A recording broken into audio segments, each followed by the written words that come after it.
Welcome to the podcast. If you'd like to listen to an ad-free version of this episode and all of our episodes, then search True Crime Today Premium Plus on Apple Podcasts and press subscribe. That's our premium channel where all of our ad-free and advanced episodes live, all in one place. True Crime Today Premium Plus. Search it on Apple Podcasts and press subscribe. Even try it for 3 days free. You're about to take a deep dive into one of the biggest true crime cases in the universe. Or, at least, on our part of the planet. From the Hidden Killers podcast and True Crime Today. All right, so today we're dealing with, well, a deep dive that's really shaking up the music scene. Yeah. We're talking about Sean Diddy Combs. Diddy! Big name, big success, coach. But now he's facing this mountain of legal issues, over 120 lawsuits, and they all allege some really troubling behavior. And we're talking decades. Yeah. Going way back. And it's not just how many accusations there are. It's also when they're all coming out. These lawsuits are all going to be filed over the next month. And this is while Combs is already dealing with another huge legal problem. You're talking about that racketeering and sex trafficking case, right? Yeah. Okay, so that's where things get really interesting. He's actually being held without bail in Brooklyn because of it. And I'm thinking most people, they hear racketeering and they think, like mob bosses, not music moguls. Right. So break that down a little. Yeah, you don't usually hear that word with the music world. It basically means they think Combs was part of an actual criminal organization, and they were using, like, his businesses to commit crimes, and this could have been going on for years. And then you add the sex trafficking charges on top of it. Exactly. And then on top of that, federal agents raided his properties. Yeah, and they found all sorts of stuff, weapons, tons of baby oil, even horse tranquilizers. Wow. That last one, the horse tranquilizers, that's what gets me. Especially with some of the accusations against him. Yeah, It's like this arrest opened a door, and suddenly everyone else is like, okay, I'm going to talk. We've seen that happen before in these big cases. Like, think about Harvey Weinstein or R. Kelly. Often it just takes one person being brave enough to talk to give others the courage to share what happened to them, too. There's power in numbers. Yeah, it's like there's safety in numbers. It makes you less scared that people won't believe you or that someone will try to get back at you for speaking out. So with all these people coming forward, over 120, what are they saying happened to them? Because it sounds like their stories, even though they're all different people, have some really disturbing similarities. Yeah, that's the thing. You've got men, women, even some who were underage at the time, but there's this common thread of parties that Combs hosted. Okay. A lot of them say this is where he would allegedly drug them, and this is where that horse tranquilizer thing is really scary. And then while they were basically passed out, that's when the assault and abuse would happen. And it's not just people who happen to be these parties, right? Right. Some were actually trying to make it in the music business, hoping to get signed by Combs' label, Bad Boy Records.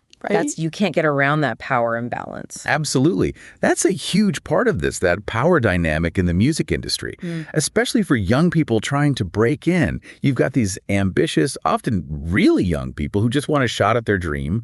And then there's Diddy. He's fame, fortune, connections, the whole package. He's the gatekeeper. Exactly. And it's not hard to see how someone could take advantage of that. And it's heartbreaking because if even a small part of what these people are saying is true, it just fits a pattern we've seen so many times before where power is used to control and abuse. And you have to remember what could happen if you do speak up against someone as powerful as Diddy. Right. For some people, it could be career suicide. Oh, absolutely. Or you get sued. Or blacklisted. It's a lot to think about. It's a huge risk. Yeah. So how has Combs responded to all of this? Yes. He's not just being quiet about it, I imagine. Oh, no, not at all. His lawyers are fighting back hard, calling all these lawsuits a reckless media circus to try and ruin his reputation. They're saying stuff like meritless allegations, false and defamatory. Meritless allegations. That's lawyer talk for completely bogus, no way, no how. Right. Exactly. Yeah. They're basically saying that these people are just trying to get rich off of Combs' fame and money. So they're coming out swinging. Yeah. What I find interesting is you have over 120 people, and their stories are really similar, going back years, and Combs and his team, they seem to be spending more time saying these accusers aren't believable as a group instead of actually responding to the specifics of what they're saying. Right. Is that like a classic legal move in these kinds of cases? Yeah, it's definitely something we've seen before. And it can work. By going after the accusers, making them look less believable, the defense might be hoping to create enough doubt so that it's harder to get a guilty verdict, either with the jury or even in the court of public opinion, you know? So instead of taking each person's story seriously, they're trying to create this cloud of suspicion around anyone who might come forward. Exactly. And the sad thing is, this plays into how a lot of people see these situations. Victims of abuse, especially when they're up against someone with power and money, people don't always believe them. Combs' team might be counting on that. It's a risky move. But is it a smart one? I mean, how do you think this case, with all these accusers and Combs going on the offensive like this, how's it going to affect the music industry and how we see these kinds of things in the future? It's the question everyone's asking, right? And it's hard not to see this and think about what happened with Harvey Weinstein.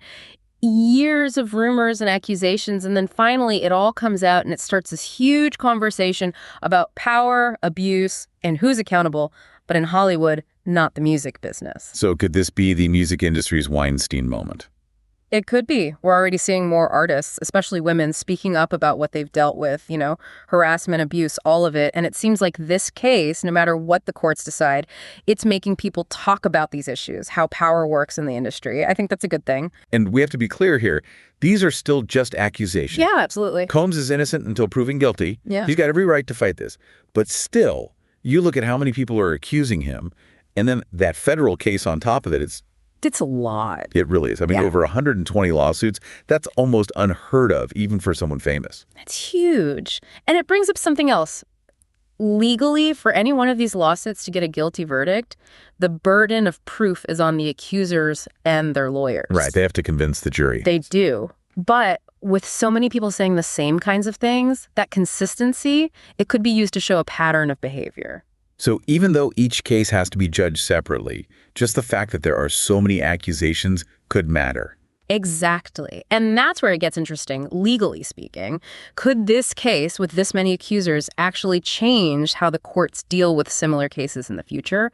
It's possible. That's wild. I mean, this whole thing really shows you how law, power, what people think, it all gets tangled together. For sure. And for anyone listening, I think the big takeaway is this isn't over by a long shot. The story's still being written, and it makes us think about the systems that let abuse happen, how brave it is to speak up, and how we all have to do our part to make the world safer, more equal. Well said.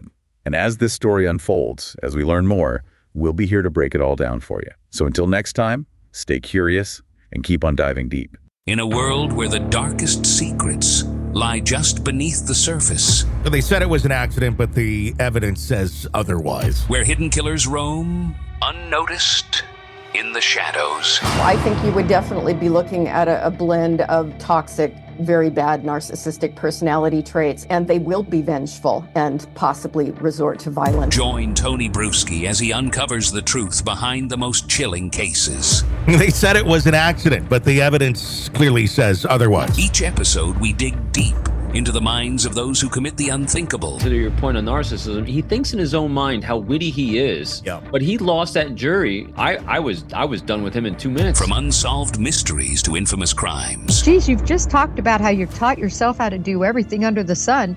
I bet you did a YouTube video, how to best kill somebody with a knife. Hidden Killers with Tony Bruschi takes you where few dare to go. How does someone with such a dark secret go unnoticed for so long? With multiple new episodes every single day. We're not just telling stories, we're seeking justice. Listen now on Apple Podcasts or wherever you get your podcasts. Just search for Hidden Killers with Tony Bruschi.